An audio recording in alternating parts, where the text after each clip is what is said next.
여러분 안녕하십니까? 라디오 전망대 이용선입니다.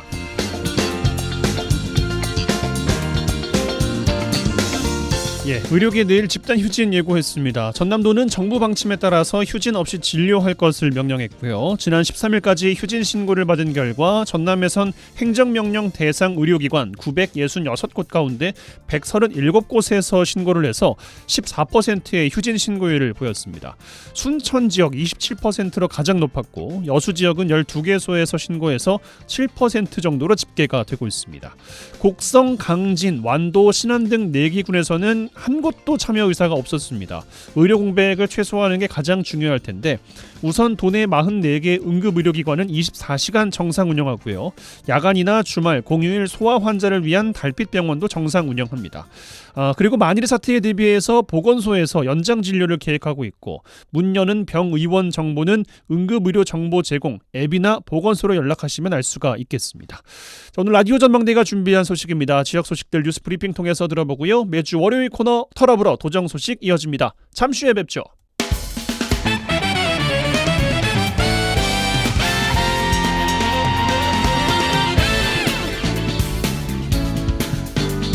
네, 새로운 한 주 월요일 또 마무리해 보겠습니다. 6월 17일 월요일 라디오 전망대 시작합니다. 먼저 우리 지역 뉴스 정리해 보죠. 뉴스 브리핑 GBS 뉴스의 차범준 편집장과 함께합니다. 전화 연결돼 있어요. 안녕하십니까? 네, 안녕하세요. 네, 자 순천에서 시작합니다. 순천시 자원화 시설에 연양뜰 설치에 반대하는 주민들이 순천시의 행정 절차의 위법성을 주장하면서 행정소송에 돌입했습니다. 해당 사업 결국 소송전으로 비화했습니다.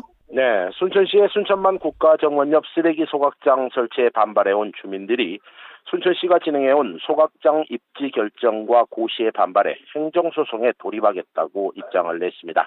이 소각장 설치에 반발해온 순천만 국가정원 옆 쓰레기 소각장 범시민연대는 지난주 순천시청 앞에서 기자회견을 열고 소각장 입지 선정 과정과 관련해 노관규 순천시장을 이 행정소송을 제기하겠다 이렇게 입장을 냈습니다. 범시민연대는 900억 원가량 예산이면 충분한 쓰레기 소각장을 도심에 짓기 위해 3천억 원의 민간 투자 사업을 진행하는 것은 시민들에게 막대한 피해를 입히는 것으로 시민의 생명을 위협하고 생태수도 브랜드를 망치는 국가정원 옆 쓰레기 소각장은 백지화해야 된다고 주장했습니다. 순천시의 행정소송을 예고한 범시민연대 손은모 변호사는 입장문을 통해 입지로 결정 고시된 영양뜰 입지가 순천만 국가정원과 인접하고 많은 시민들이 거주하는 신도심 핵심 주거지역이라는 점에서 향후 순천시 발전 방향에도 어긋나고 무엇보다 결정 고시 이후 공개된 입지 후보지 타당성 조사 보고서가 연양뜰 축구장을 쓰레기 소각장으로 하기 위해 심각하게 조작됐다고 주장했습니다. 주민 반발이 결국 행정소송으로 비화될 것으로 보이는데 소송에서 쟁점이 될 내용과 주민들의 소송 제기에 대한 순천시의 입장도 차례로 정리해볼까요? 네, 범시민연대가 진행하는 이번 행정소송은 시민소송단이 소송의 주체가 되는데요. 시민연대는 현재까지 소송에 참여하겠다는 시민이 총 3천여 명에 달한다고 밝혔습니다. 범시민연대가 밝힌 소송의 구체적인 내용으로는 전직 시장이 진행한 쓰레기 처리장 대시민 토론을 통한 공론화 과정이 백지화된 과정과 또 공모 절차를 거치지 않은 입지선정위원회의 구성, 또 순천시 면적의 79%인 비도시 지역을 배제한 점, 입지 후보지 타당성 조사 보고서 조작 의혹, 전략환경영향평가 절차 위반, 주민설명회와 공청회 절차 생략 등을 법정에서 다툴 것으로 예상됩니다. 이 소송단은 입지 후보지 타당성 조사 보고서 조작 의혹과 관련해 노관규 순천시장에 대한 형사고발을 예고했습니다. 범시민연대의 시민소송단 행정소송 제기 입장에 대해 순천시 자원화시설 업무 관계자를 통해 소송에 대응하는 순천시의 입장을 직접 들어봤는데요. 순천시는 자원화시설 건립 절차에 하자가 없고 관련 행정행위가 소송의 대상에 포함되지 않는다는 입장을 분명히 하고 있습니다. 특히 순천시 관계자는 범시민연대가 주장한 자원화시설 건립과 관련한 초기 단계에서 현재의 결정 고시 과정까지 순천시의 행정에 법적으로 저촉될 만한 사안이 없는 상태에서 범시민연대가 불필요한 소송을 제기함으로써 결국 행정력을 낭비하는 결과를 낳을 것이라며 우려의 입장을 냈습니다. 예, 알겠습니다. 자, 이어서 광양으로 가겠습니다. 광양시의회가 광양시 집행부에 대한 결산 검사를 진행했는데 광양시가 추진하고 있는 일부 사업 시설물이 제대로 운영되지 않고 있다는 지적이 나왔어요. 네, 광양시의회가 광양시 집행부를 대상으로 2023년도 회계년도에 대한 결산 검사를 진행하고 최근 의견서를 냈습니다. 광양시가 추진하고 있는 일부 사업의 시설물 운영이 제대로 이루어지지 않고 있다는 지적을 담고 있습니다. 시의회 결산검사위원들이 제출한 의견서에 따르면 광양시가 추진하고 있는 가족형 어린이 테마파크 사업과 옥룡면의 교육문화복지센터, 본광면의 비봉복지센터, 광영동 축구문화센터, 다암면의 정담센터 등을 방문해 현장 점검을 진행한 결과 사업 추진이 지연될 우려가 있구나 일부 시설이 방만하게 운영되고 있는 것으로 확인됐다는 입장입니다. 구체적인 지적사항으로 광양시가 추진하고 있는 가족형 어린이 테마파크 조성 사업의 경우 총 사업비 1,348억 원 중 추후 국비 확보액에 따른 시비 매칭이 어려운 상황이라며 사업이 지연되지 않도록 시비 확보 방안을 수립해야 한다는 지적이 나왔습니다. 특히 어린이 테마파크 조성 사업이 제각각인 공모 일정으로 인해 모든 시설이 한 번의 개장이 불가능함으로써 완공된 시설물이 추후 개장될 때 보수비나 유지관리비가 추가로 투입될 우려가 있다고 지적했습니다. 예, 광양시가 예산을 잘 집행하고 있는지에 대한 시의회 결산검사 결과에 일부 부적절한 예산 운용 사례가 지적이 된 셈인데 이 검사에서 제기된 구체적인 지적 사항들 자세하게 정리해 주실까요? 네, 광양시의회 예산결산위원회의 의견서에는 옥룡면 교육문화복지센터에 대한 문제점도 지적됐는데요. 해당 시설물은 총 59억 원을 들여 준공한 지 2년이 지났지만 거의 방치 수준인 것으로 확인됐다며 복지센터가 현재 일부 프로그램과 회의장만 필요한 시간대에 문을 열고 사용하고 있으며 도서관이나 탁구대 등은 아직 비닐도 뜯지 않은 채 방치되고 있다고 지적했습니다. 위원회는 광영동 드래곤즈 축구문화센터도 상황이 심각한 것으로 파악했는데요. 준공 후 5년 동안 거의 방치 상태로 현재 이 광양시가 전기 요금 등 최소한의 운영비만 지원하고 있고 관리 인력이나 방안은 전무하고 해당 시설 지하에 위치한 드론 축구장도 방치돼 재기능을 하지 못하고 있었으며 주무부서와 동사무소 간 운영 방안의 이견으로 대책 마련이 시급한 상황이라고 지적했습니다. 다음 면의 정담센터의 경우도 시설 건립 과정에서 설계에 엘리베이터를 설치하지 않아 외부에 추가로 설치한 엘리베이터의 관리나 청소가 쉽지 않고 별도의 전원을 이용하면서 이 주민들의 불편과 혼란을 가중시키는 현상이 발생했다고 지적했습니다. 예, 주민들을 위해서 막대한 예산을 들여서 설치한 시설물이 사용되지 않고 있거나 제 기능을 하지 못하고 있다는 것, 참 주민들 입장에서 보면 딱한 상황인 것 같습니다. 자, 여수에서 마무리하겠습니다. 여수 지역 시민단체와 노동계가 최근에 발생한 여수산단 세아 MNS 가스 누출 사고와 관련해서 책임자 처벌과 재발 방지 대책 마련을 촉구하는 성명서를 냈습니다. 네, 최근 여수산단 세아 MNS의 유해가스 누출 사고와 관련해 지역 일부에서 사고 은폐 시도 논란이 제기되고 있습니다. 이와 관련해 지역 노동계와 시민단체가 책임자 처벌과 함께 재발 방지 대책 마련을 촉구하고 나섰습니다. 민주노총 여수시 지부와 여수 YMCA, 여수환경운동연합 등은 지난 13일 공동으로 성명서를 내고 세아 MNS의 화학물질 누출 사고 은폐 책임자 처벌과 여수시의 재발 방지 대책 마련을 촉구했습니다. 시민단체와 지역 노동계는 누출된 사고는 회사의 은폐 시도와 평소 화학물질 사고 대응 행정의 부실함이 가져온 인재로 사고 발생 5시간이 지나서야 4천여 명의 노동자와 시민들이 대피한 사건이 참으로 개탄스럽다며 회사와 행정당국을 비난했습니다. 지역 노동계와 시민단체는 아직도 여수산단은 기업과 여수시, 환경부의 화학사고에 대한 초기 대응이 미흡하고 화학사고 대비 체계 등이 부실함을 알 수 있다고 지적하고 여전히 시민과 노동자의 안전보다는 생산을 우선시하는 기업의 태도와 사고 이후 환경부나 고용노동부, 여수시의 허술한 대응과 명확한 사고 원인 조사에는 관심을 두지 않고 있다며 우려를 표명했습니다.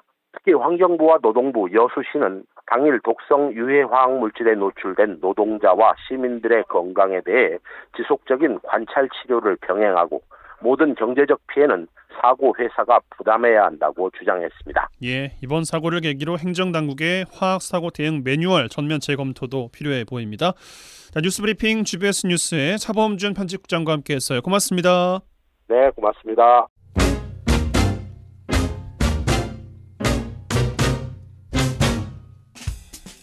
한 시간만 투자하세요. 지역 이야기를 모아 전해드립니다. 지역 시사는 역시 여수 MBC 이용선의 라디오 전망대.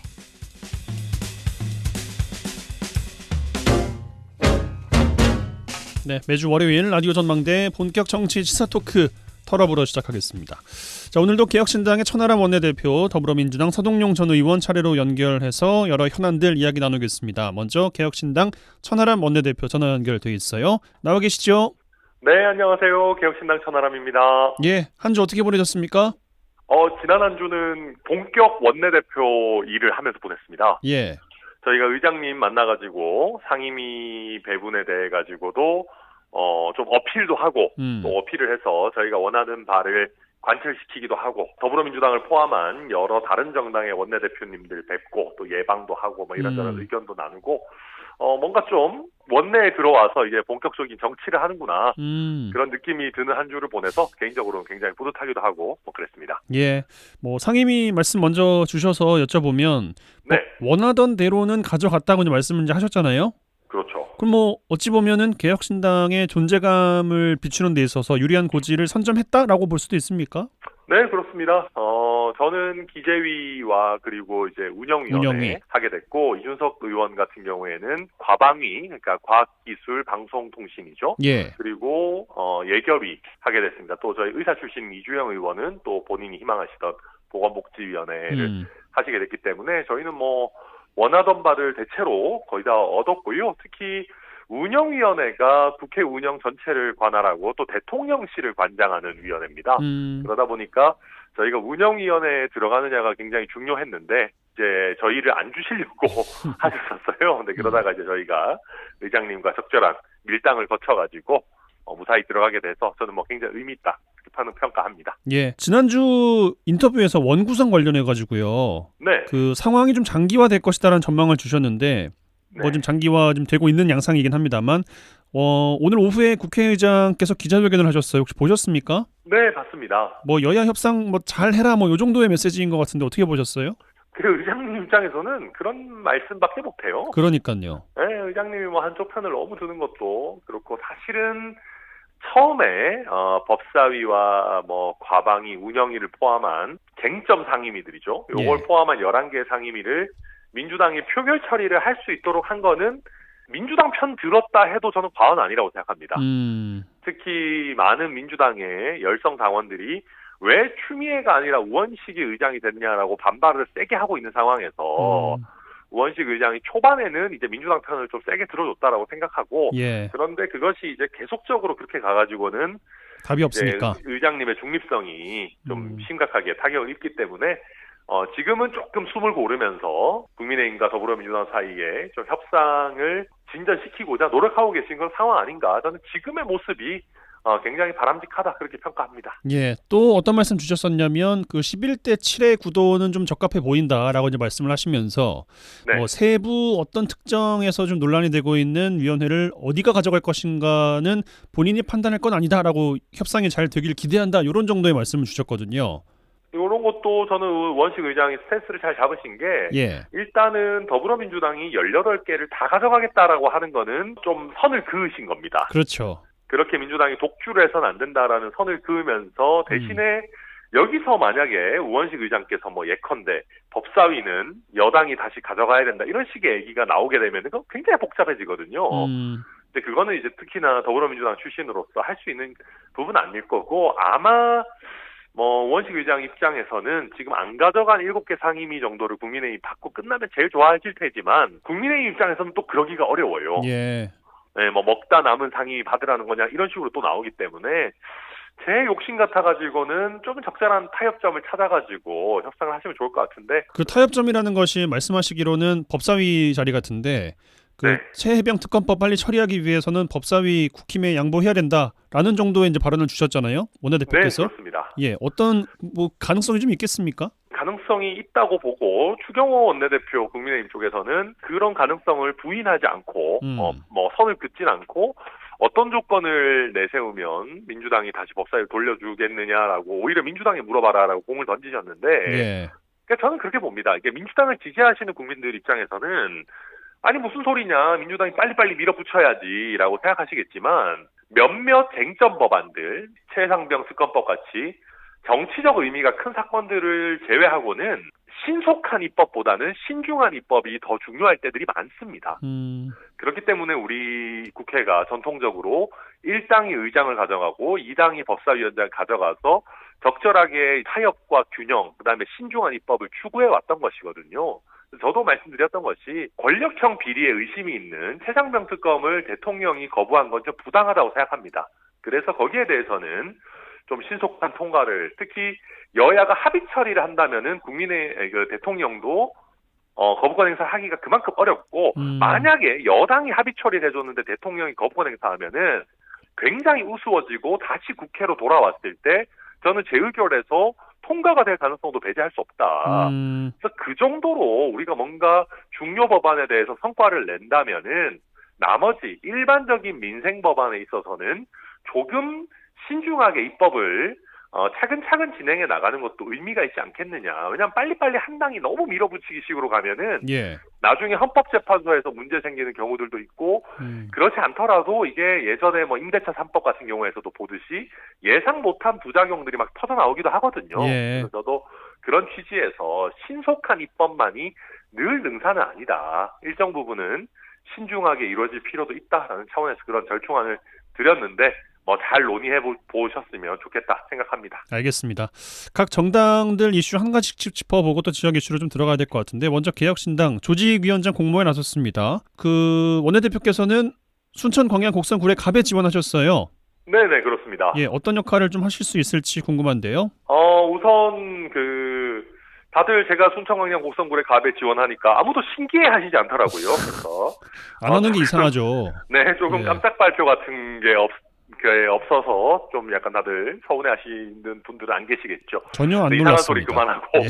네, 제가 늘상 순천의 두 번째 국회의원 같은 역할 하겠다라고 말씀을 드려왔는데 아무래도 제가 우리 지역에 또 당협위원장을 하고 있다면은 좀 더 접촉면도 늘어나고 또 제가 국회에서 우리 지역을 위한 뭐 사업이나 예산이나 정책이나 이런 걸 하는 거에 있어서도 조금 더 어떤 명분을 가지고 진행할 수 있지 않겠나라고 기대하고 있고 당장은 우리 지역이 특히 의대 이슈가 굉장히 많은 주목을 받고 있는데 예. 제가 조만간 또 우리 순천대 총장님도 우리 저희 의원실에서 또 뵙기로 했고 뭐 이런저런 면에서 같이 좀 우리 김문수 의원님과 힘을 합쳐가지고 잘 해야겠다 생각하고 있습니다. 알겠습니다.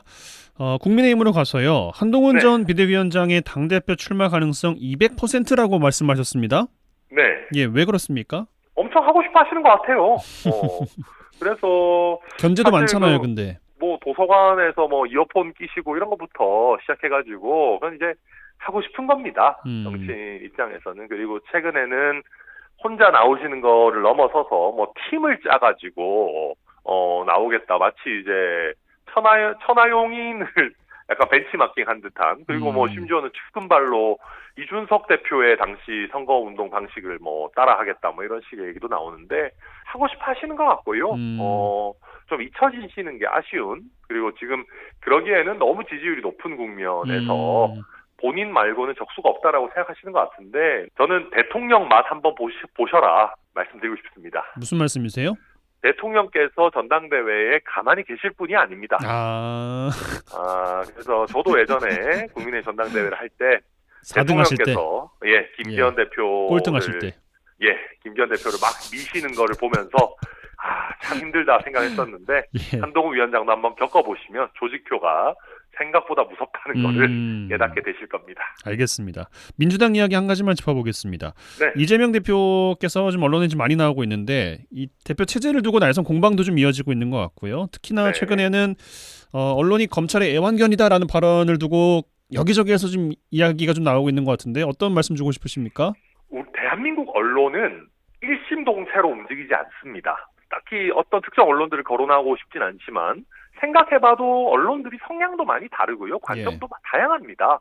그렇기 때문에 언론이 하나로서 권력의 애완견이 되는 일은 존재하지 않습니다. 이것은 더불어민주당의 과도한 피해의식 내지는 피해자 코스프레고요. 만약에 그것이 가능했다면 대통령 지지율이 왜 이 지경이겠습니까?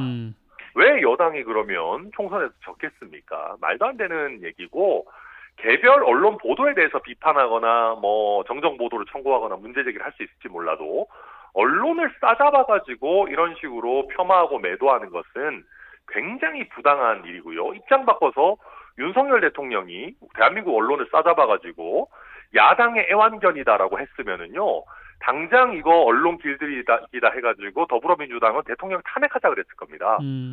그건 같은 기준이라면 정말 압도적인 입법 권력을 가진 제1야당의 대표가 언론을 이렇게 싸잡아서 비판하고 길들이기 시도하는 것은 저는 크게 심판받을 일이라고 생각하고, 지금이라도 이재명 대표 정신 차리시고, 그 옆에 호위해서 뭐 그 정당화하려고 이상한 소리 하시는 분들도 정신 차리시고 빨리 언론인들께 사과하고 바로 잡으시라 말씀드립니다. 알겠습니다. 요건 잠시 후에 또 서동용 의원께도 여쭤보도록 하고요. 김문수 순천 의원과 목포 김원희 의원께서 의대 특별법 발의를 했습니다. 뭐 지난 그 21대와 좀 양상이 비슷한 거잖아요. 그렇죠. 이번에 어떻게 좀 달라지겠습니까? 아니면은 그냥 유사하게 가다가 또 정부의 반응을 보고 결국은 결론이 나는 겁니까? 이거는 제가 저도 객관적인 입장이 아니어가지고요. 저도 예. 김문수 의원의 그 순천의대법에 이름을 올려놔서 말씀을 드리기가 좀 그렇지만은 예. 그럼에도 불구하고 비슷하게 흘러갈까봐 저는 걱정입니다.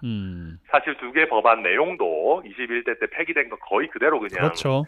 하셨던 것이고 논의도 비슷하게 흘러갈 것처럼 보여서 저는 전남이 조금 서로 당연히 경쟁은 하겠지만 순천 목포 견제는 하겠지만 다 같이 모여가지고 순천 목포 어디든 좋고 둘 다 되면 더 좋으니 전남의 의대 무조건 이번에 한 개는 만들어야 됩니다라는 메시지가 통일되게 좀 같이 발산이 많이 돼야 될 텐데 그게 안 되면 더더욱 지지부진할 거다, 저는 그렇게 보여집니다. 이거 뭐 매주 여쭤봐도 뭐 참 답이 없는 이야기이긴 합니다. 네, 맞아요. 예. 전남도에서 뭐 한다는데 또 순천에서는 뭐 하기도 그렇고 안 하기도 그렇고 뭐 거절하고 뭐 난장판이죠, 뭐 지금. 예. 알겠습니다. 한 가지만 더 짧게 여쭙고 마무리할 텐데 네. 한 주간 순천에서는 좀 이슈였던 게 지방 소멸에 대응하는 중소도시, 구도심 활성화를 논의하기 위한 자리가 있었습니다. 뭐 네. 대학과 오랜 도심 함께하는 상생하는 방안 중심으로 이야기가 된 걸로도 알고 있는데 요 구도심 활성화나 지방 소멸 관련된 법안 이런 관련된 고민도 좀 하시고 계신지 궁금합니다.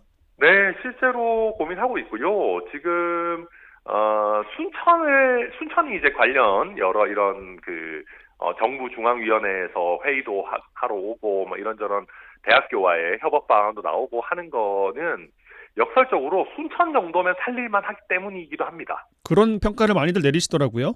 네, 그런 면에서 순천은 그나마 상황이 나은 편이지만은 앞으로 우리가 어떻게 보면 지역이 조금 더 광역화될 것이고 그것이 꼭 순천 여수 방향의 행정구역 통합과 별개로 이게 교통이 점점 발달하고 삶의 수준이 기대 수준이 높아가면 점점 더 사람들은 도시의 핵심부로 모여들게 되어 있습니다. 예. 그래서 그런 부분에 있어가지고 순천은 그나마 좋은 모델을 만들 수 있는 기회가 있지만 꼭 순천이 아니더라도 여타 다른 도시들을 염두에 뒀을 때 이번에 위원회에서 잘 지적했지만 대학과의 상생도 필요하고요. 또 한 가지는 이 원도심이라는 것이 슬럼화되지 않고 조금 더 젊은 세대 내지는 조금 경제력은 떨어지지만 뭐 어떤 여러 창의적인 활동들을 할 수 있는 분들을 위한 생명력을 발휘하는 지역으로 가야 됩니다. 예. 서울 같은 경우는 뭐 그런 동네들이 계속 생기잖아요. 뭐 이태원이 너무 비싸면 성수동, 망원동으로 이렇게 점점 대체할 만한 지역들, 또 이렇게 대체할 만한 지역들 계속 만들게 되는데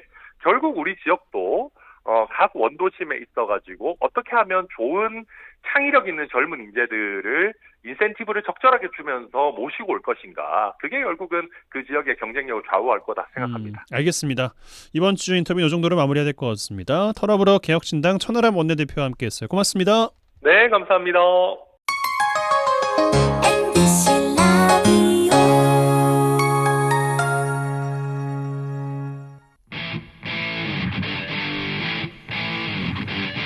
젊고 당찬 시사 생활밀착 뉴스 이용선의 라디오 전망대.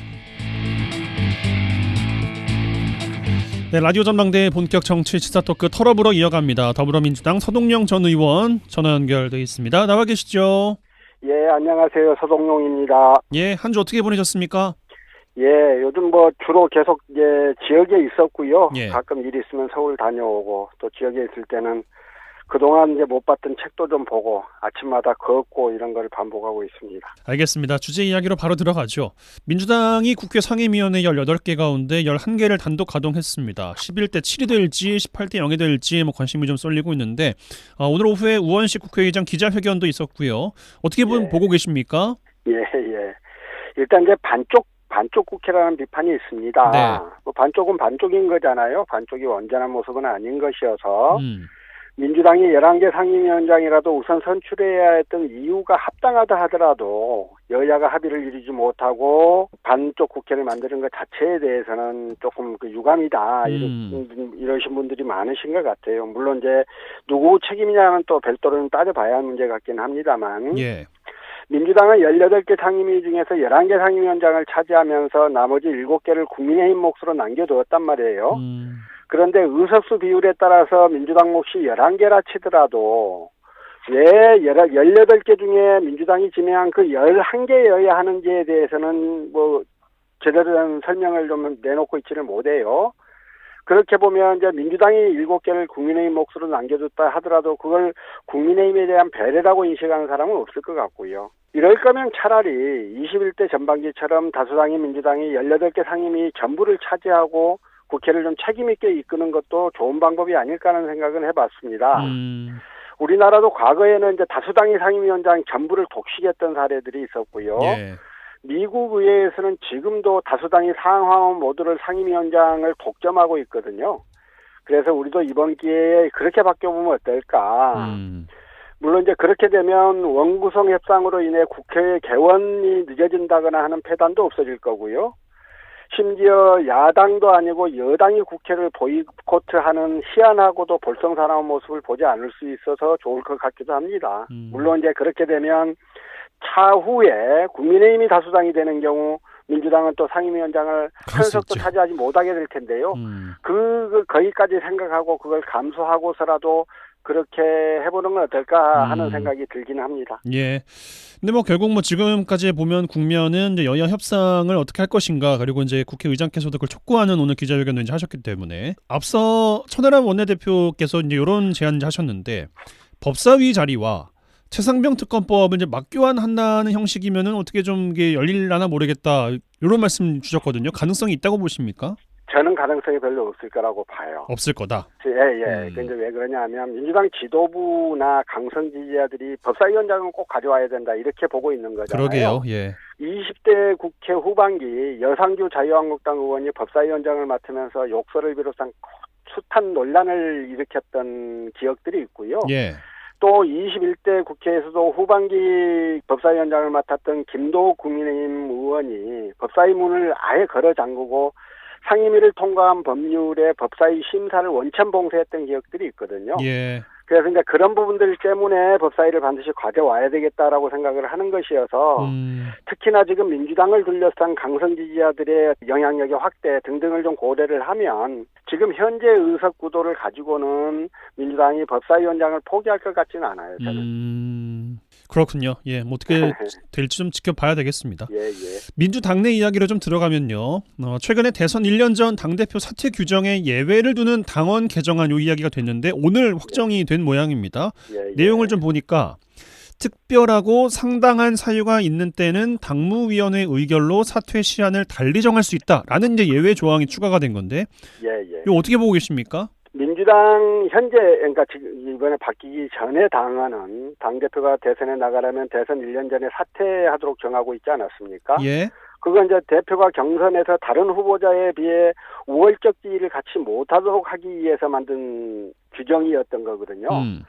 그런데 그런 제도, 그 제도가 처음 도입될 때를 생각해 보면 당시의 대표에게는 이게 불리한 조항 아니었겠어요, 개인적으로는. 그럴 수 있죠. 예. 그럼에도 불구하고 공정한 경선에 대한 국민 그리고 당원들의 요구 이 부분들을 다 수용을 해서 그걸 받아들였던 건데 지금 시기 이제 이재명 대표가 차기 그 유력한 대선 주자로 거론되고 있고 이번 8월 전당대회에서 연임을 할 게 거의 확실시된 시기에 이걸 이렇게 좀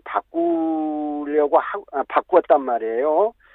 근데 이제 이에 대해서 그동안 계속 좀 반발, 비판들이 많았고, 그러자 이재명 대표가 당헌 개정에 대한 속도 조절을 주문을 했는데, 일부 최고위원들, 누군지 이름도 이미 보도에 나온 것 같습니다만은, 이분들이 이재명 대표를 설득해서 좀 밀어붙였다 이런 이야기들이 있어요. 근데 그러면 이렇게 밀어붙이는 거에 대해서 이재명 대표의 뜻이 반영이 안 된 거냐? 그렇게 믿는 국민들은 없는 것 같고요.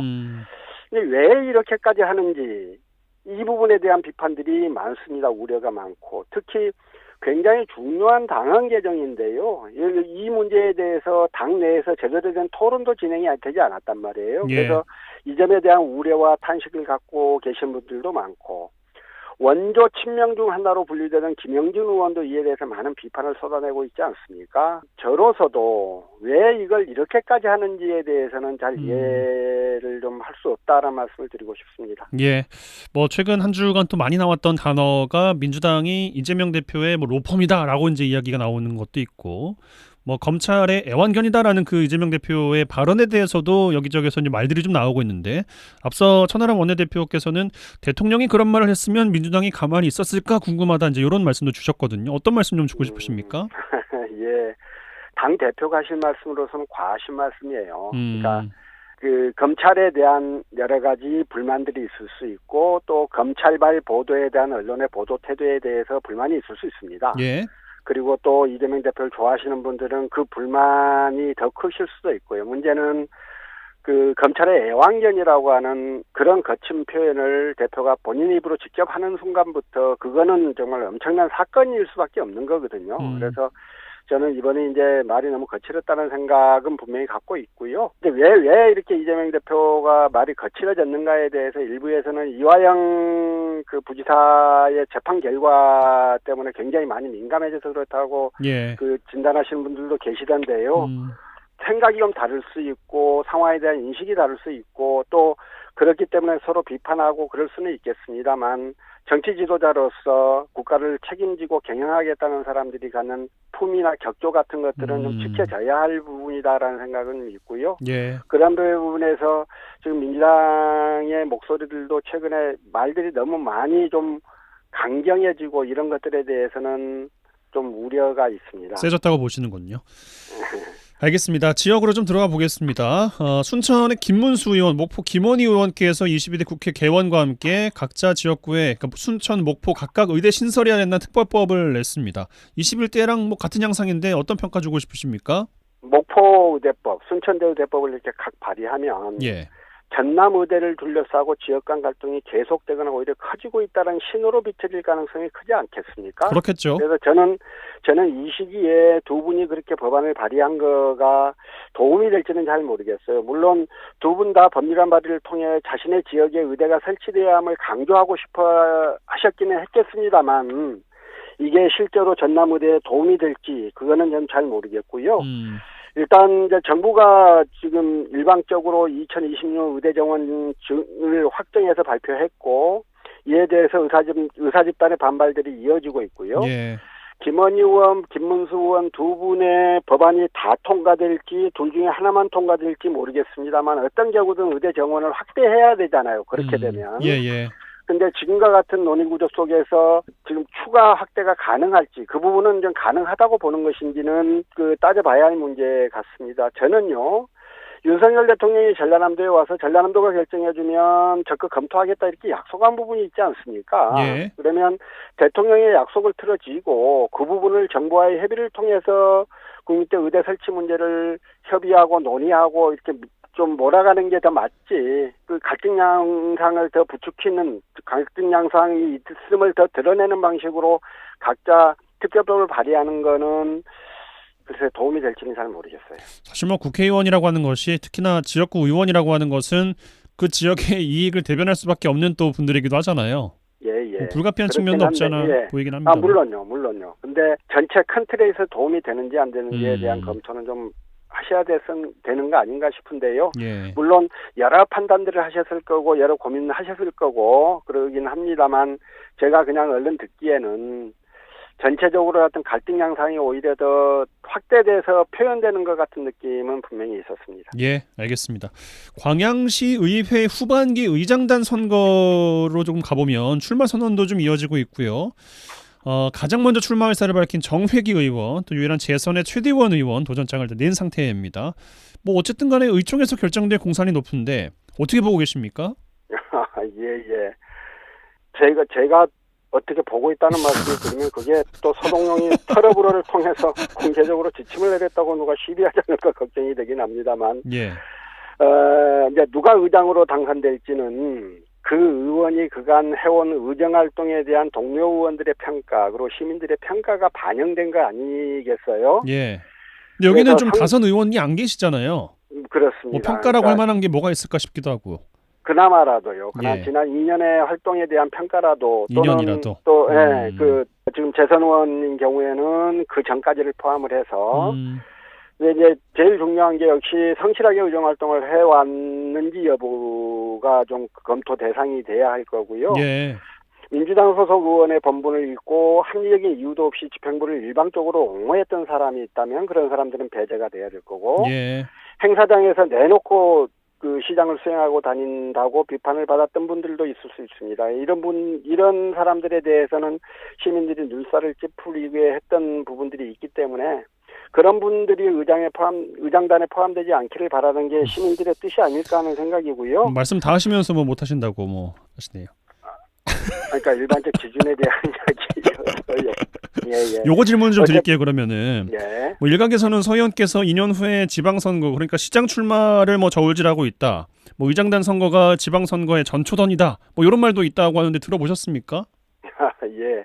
저의 거취를 둘러싸고 다양한 소문이 있는 것은 압니다. 예. 그것들을 아는데요. 문제는 제가 지금 뭐 이제 아무 생각을 좀 못 하고 있어요.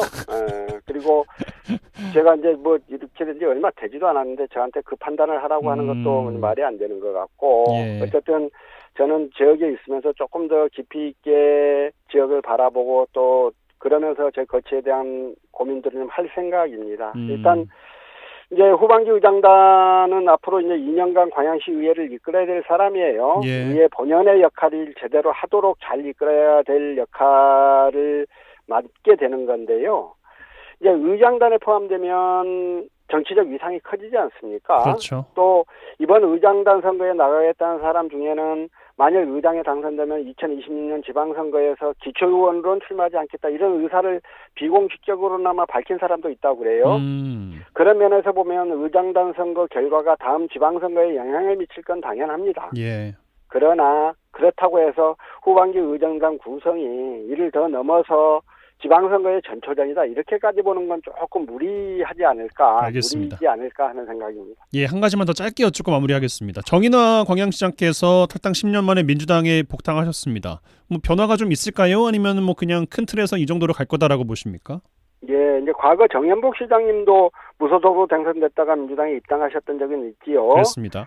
예, 이제 정인화 시장 민주당에 복당한 이상 당헌과 당규에 따라 활동을 하여야 할 겁니다. 그리고 지금과는 달리 같은 민주당 소속인 기초 및 광역 의원들에 대해 좀 더 존중하는 태도를 보이셔야 되는 게 아닌가라는 생각이 있고요. 그리고 이제 무소속이라면 당내 경선 없이 본선을 대비하면 될 것이지만 민주당에서 경선을 치른다면 무소속 때와는 준비해야 할 일이 좀 다르지 않겠습니까? 예. 앞으로 정인화 시장이 어떤 활동을 통해 당내 입지를 좀 키워나가는지 이걸 그런 점에 맞추어서 좀 지켜보는 것도 좀 흥미로운 일일 것 같습니다. 알겠습니다. 이 정도로 털어보러 이번 주 인터뷰 마무리하겠습니다. 더불어민주당 서동용 전 의원과 함께했어요. 고맙습니다. 고맙습니다.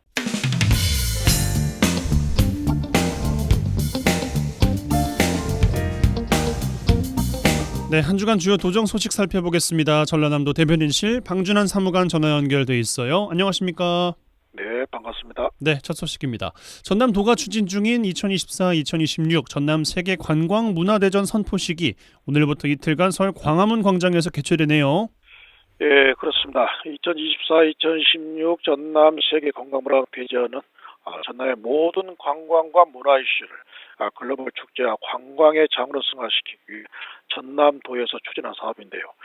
이를 위해 우선 22개 시군에 분포한 관광 자원을 축제와 둘레길, 또 남도 미식, 웰니스, 남도 K컬처, 농산어촌을 브랜드화하는 관광 상품 발굴을 지속해서 추진하게 됩니다.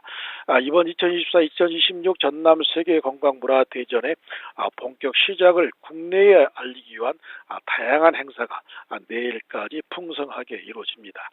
오늘 밤 개막식이 열린 주무대에 5대 관광 자원을 보여주는 주제존과 또 전남도 시군 홍보 부스존에 이어 다채로운 문화 공연도 펼쳐질 버스킹 무대로 알차게 꾸며집니다. 전남도는 외국인 관광객이 가장 가고 싶어하는 글로벌 관광 명소로서 세계 속의 K 관광을 선도하는 데 앞장설 것을 다짐했습니다. 예, 다 알겠습니다. 다음 소식입니다. 정부의 2024년 뿌리 산업 특화단지 지정과 지원 사업의 순천 율촌 산단이 특화단지로 신규 지정이 되고요. 영암, 광양 특화단지가 지원 사업 공모에 선정이 됐네요. 예, 그렇죠. 뿌리산업 특화단지 지정과 지원 사업은 정부가 매년 뿌리산업의 첨단화와 고부가치 창출을 위해 추진한 공모 사업이죠. 이번 특화단지 지정과 지원 사업의 전남에선 말씀하신 3개소가 선정이 돼서 전국 최다를 기록을 했습니다. 특화단지로 지정된 순천 율촌 산단은 매년 공동물류시설과 공동식당, 또 휴게시설, 커뮤니티 센터, 원자재 공동구매 등 공동혁신 활동 사업을 공모를 통해서 지원받을 수가 있고요. 또 영암 3호와 광양 익신 특화단지는 뿌리산업 특화단지 지원 사업에 선정이 돼서 사업비로 13억을 지원받게 됩니다. 앞으로도 제조업의 근간인 이 뿌리산업의 경쟁력 확보가 무엇보다 중요하다고 보고 내년에도 뿌리산업의 특화단지 지정과 지원 사업이 선정될 수 있도록 더 힘쓸 계획입니다. 네, 또 전남도가 지역 내 유망기업 일자리 지원에 관련해서 찾아가는 일자리 희망버스가 또 가동이 됐네요. 예, 이번 찾아가는 일자리 희망버스는 취업 희망자를 모집해 기업 현장 탐방 후 면접을 거쳐 채용까지 원스톱으로 지원하는 알짜배기 취업 지원 사업이죠. 이번 일자리 희망버스는 한정과 협력해서 에너지밸리 기업 구인난 지원을 위해 기획이 됐는데요. 1대1 상담을 통해 기업의 수요에 적합한 맞춤 인재 20명을 발굴해서 진행이 됐습니다. 지난달에도 조선업 기업을 대상으로 희망버스를 가동해 11명이나 취업에 성공하는 나름 성과를 냈습니다. 올해도 일자리 희망버스는 모두 4차례 운행되는데 도내 일자리 유관기관과 직업훈련기관이 협력해서 도내 구직자와 기업이 만족할 수 있도록 취업 지원 서비스를 폭넓게 운영할 계획입니다. 네, 또 18일 의료계 집단 휴진 예고와 관련해서 전남도가 의료 공백을 막기 위한 대비에 나섰어요. 네, 전남도가 관내 의료기관을 대상으로 18일 휴진 없이 진료하라는 명령을 내리고 도내 44개 응급의료기관은 지금 24시간 정상 운영에 들어갑니다. 공공의료기관은 평일 2시간 연장 근무를 실시하고요. 야간과 토일, 공휴일 소아 환자를 위해 달빛 어린이 병원 3개소를 운영하는 등 필수 의료 공백 방지에도 만전을 기하고 나섰습니다.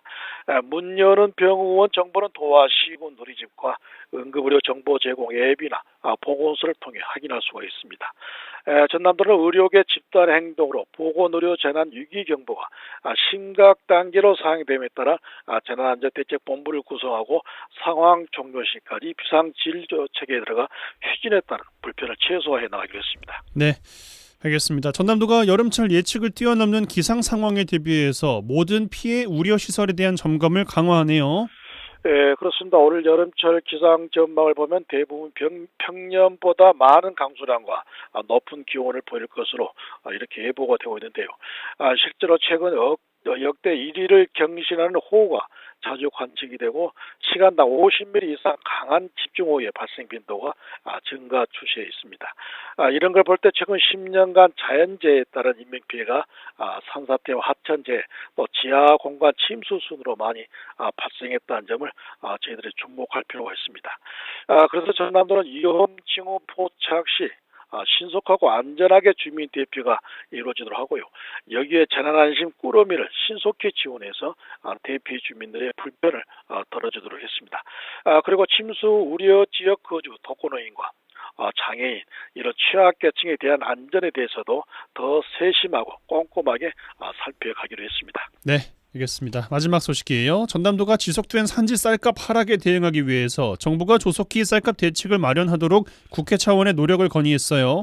네, 맞습니다. 쌀값과 지금 지역 농협, 미국 종합처리장 경영 상황이 해결될 수 있도록 전남도와 유관 기관들이 부랴부랴 국회를 찾아서 대책을 촉구했습니다.